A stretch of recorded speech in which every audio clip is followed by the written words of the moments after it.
ဒီနေ့ရန်ကုန်မြို့မှာငရင်နဲ့လှုပ်သွားတယ်သတိထားမိကြလားမသိဘူးဒီနေ့17ရက်နေ့6လပိုင်းပေါ့နော်ဒီနေ့ကင်း12နာရီ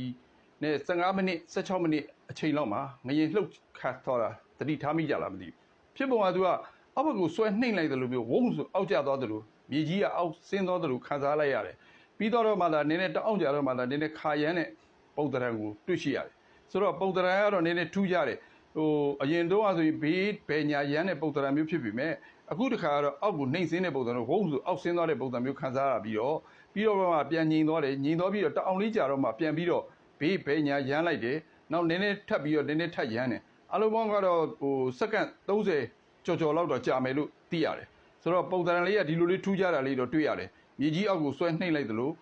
ထိုင်နေရင်းနဲ့လူတွေကအောက်ကိုကျသွားလို့အနေငယ်ပေါ့နော်အောက်ကိုကျသွားလို့ဘုံဆိုအောက်ကျသွားတယ်လို့အဲ့လိုမျိုးခံစားလိုက်ရတယ်အဲ့လိုမျိုးခံစားမှုတွေရောရှိကြလားမသိဘူးရန်ကုန်မြို့မှာတော့အခုဒီနေ့ကင်း12နာရီ15မိနစ်16မိနစ်အဲ့ဝန်းကျင်လောက်မှာနည်းနည်း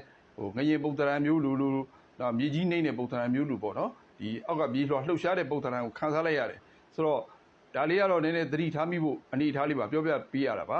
တိတ်ဆိုးဆိုးဝါးကြီးတော့ကြောက်လန့်ဖို့တော့မဟုတ်ပါဘူးကို့မှာရှိတဲ့ပစ္စည်းလေးတွေဗာလိညာလေးတွေရှိနေအဖို့တန်ပစ္စည်းလေးတွေသိမ့်ဆဲထားပါဗျာသိမ့်စိုးရင်စရာကြီးအကြီးအကျယ်ကြီးတော့မဟုတ်ပါဘူးဒါပေမဲ့